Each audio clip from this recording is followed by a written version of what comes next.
actually some of the most unhappy people we see, as we've learned over the years with comedians who commit suicide or come out later and say, you know, I've never been more miserable than when I was on top. We just saw that Matthew Perry, you know, he was saying that he could tell by certain seasons where he was in his depression and what he was going through with his addiction. So it's not all flowers and hearts just because you're famous, and it's a lot to navigate. So I hope that Crystal and the women that are on the show are taking inventory of their soul as they go through this, because I really liked Garcelle.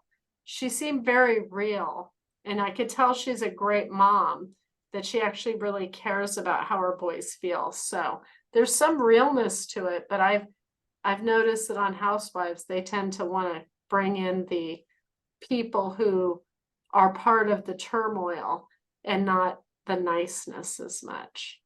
It is ironic that we're saying this, but I agree. I mean, Garcelle is an actress, but I agree with you. I think she understands this assignment. Look, she will speak up when she needs to, but I do believe that she's like, okay, I'm an actress.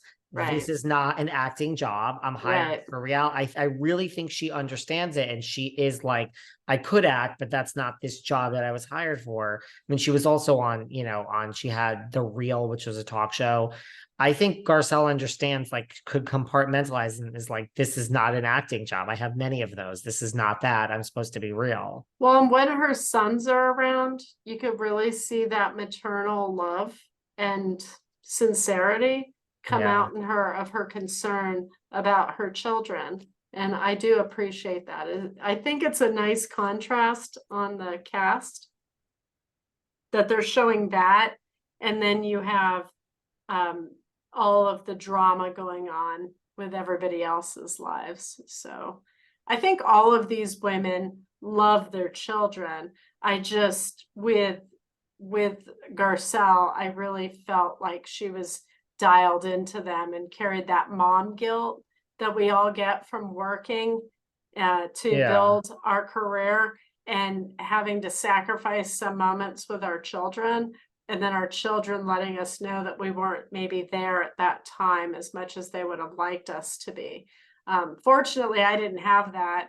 My girls were amazing. They're like, I don't remember you being gone. You were always there. I'm like, oh my God, bless your heart, because I was on tour. I was gone, but that's how they remember it, and I'm grateful for that.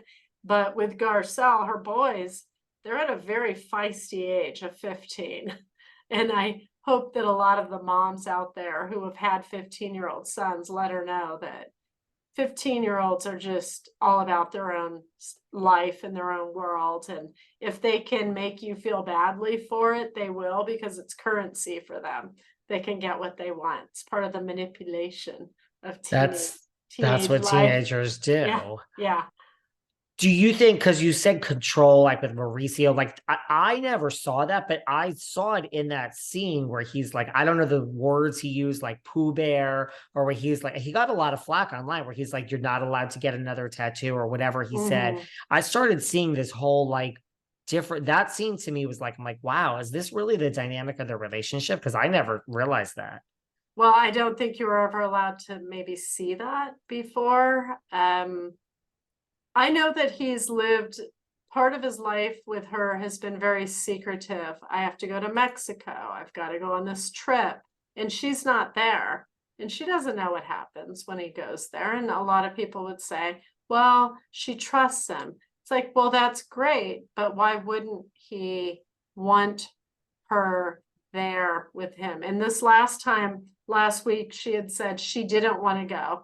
Because I think, and I can only say this being somebody who's been married 30 years, I think at some point she had to stop caring because it hurt for too long. You cry in your pillow, you go through it. And I think she got to the point where she just didn't care if he went to Portugal or wherever he was going to go without her. Like, she didn't even want to go, even though he said, you can come.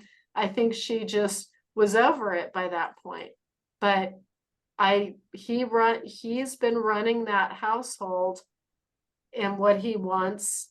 For instance, this had to be first season, but she had said to him at one point, I want another child, after they had the Portia, I think is her Yeah. name. And he was like, yeah, no more kids. Like, I don't want any more kids. And she's like, well, it's not up to you.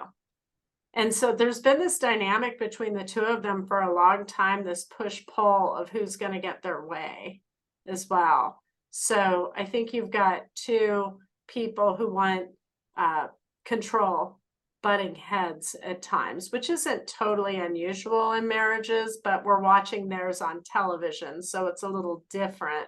And I don't think he heard her all those years, when she was hurt, when she was sad, when she felt lonely, when she felt rejected. And I don't think he heard her. And so now she's kind of making him pay in a way. And she's like, well, publicly, I'm going to say whatever I want. And she is, bless you. And she is. And I don't think he knows how to react to that, which is why you're seeing him look so quizzically and confused at her when she snaps back at him.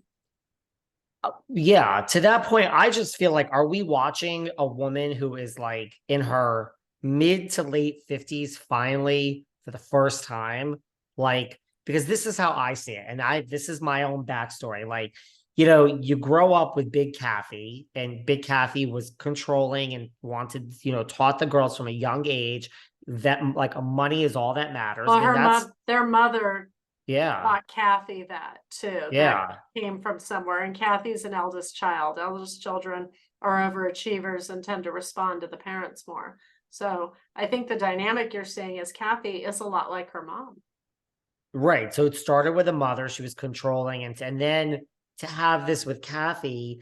And I feel the culmination with Kathy was last season. Like at that, you watch the reunion, they've had problems before, Yeah. but this, other than running into each other at award shows, Paris is this, like they really have no relation. Yes, of course, they're cordial when they see each other. Sure. They smile, they take a picture together. That takes 3 seconds. Right. Like, so to me, I feel that Kyle, just this is my analysis. Like when you're under a lot of control of a lot of people, and for whatever happens, you're just like, this fucking feels good. Like that outweighs the fact that that's your sister. She's like, because look, we all have family members that you're like, it doesn't matter if it's your family, like this just isn't working. So I feel that this is just me, that I read the energy of like, she did that with Kathy, like broke away and is like, oh, wow, let's just keep going. You know, now with Mauricio, it's like, well, I've been under your control too for all these years. And now, so that's how I see it. Maybe she's just for the first time figuring out